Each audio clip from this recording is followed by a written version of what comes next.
video, we will discuss about how to form large memory system from dynamic RAM chips. The organization is similar to static memory system. This is our one example. We already discussed in the case of static memory system. This is a 2M into 32 memory module using 512K into 8 memory chips. So in the case of RAM, in the case of dynamic RAM, these are the memory chips, and here these are actually address bus. We will not use 19 address lines here. The number of lines will be less because we are using a multiplexed address bus to this chip. First row address will be sent, then the column address will be sent. Okay, and all other things are same as in the case of static memory system. The organization, we have 32-bit data bus.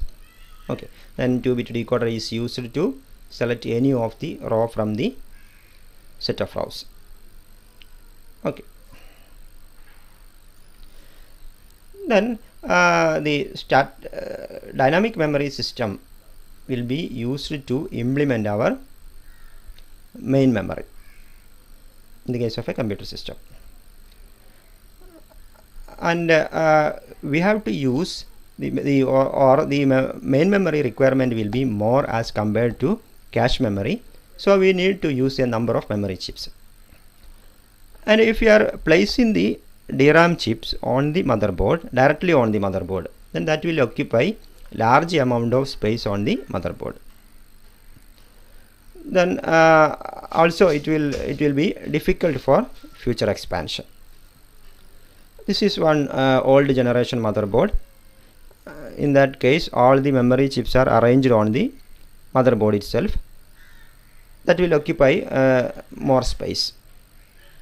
And if you want to add more memory, then we have to redesign the motherboard. The size of the motherboard will also to be increased.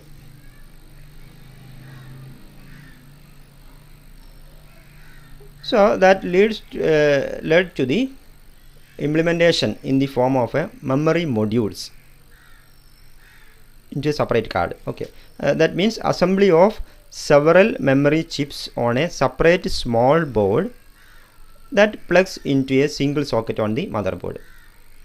So we can easily insert and remove the card into the motherboard.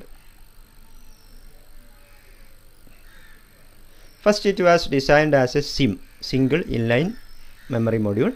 Then it is updated or modified to DIMM, dual inline memory module. So this is our SIM module, and these are the contact points. On the one edge we have contact points, and this edge will be used to connect or insert into the memory slot on the motherboard. Here the pins, we have these contact points on both sides, but they are actually the contact points on this side is and on the other side are the same, or redundant contact points. Okay, then this is our DIMM or dual inline memory module. In this case the capacity is more and number of chips will also more, and we have contact points on both sides. They are separate contact points on both sides.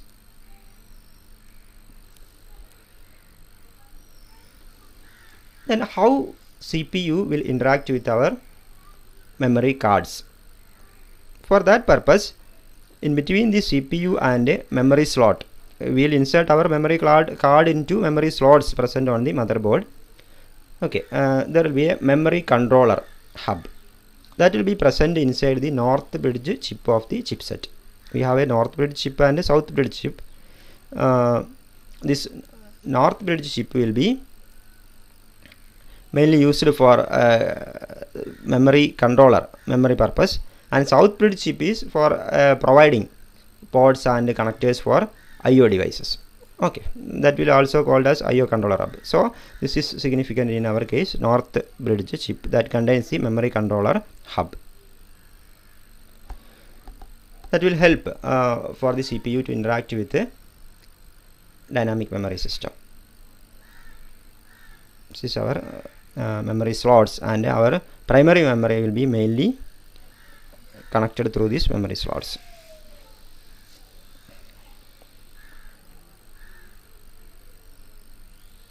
This is a typical motherboard, and this is the slots, RAM slots.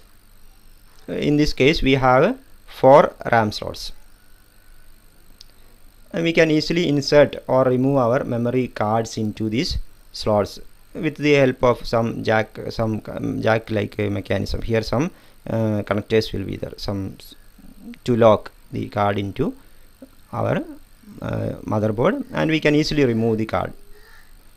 So in this case the expansion is easy, because if you want more memory, we have to just add more memory cards into the slots. Then this is our processor. This is our memory controller. Memory controller will be present within this chip. This is our north bridge chip, and the memory controller hub is present inside this chip. And we have one more chip, that is the south bridge chip, that is mainly for IO devices. Okay. And for improving the performance of our memory, the memory will be organized as banks, memory banks. So that will improve performance again.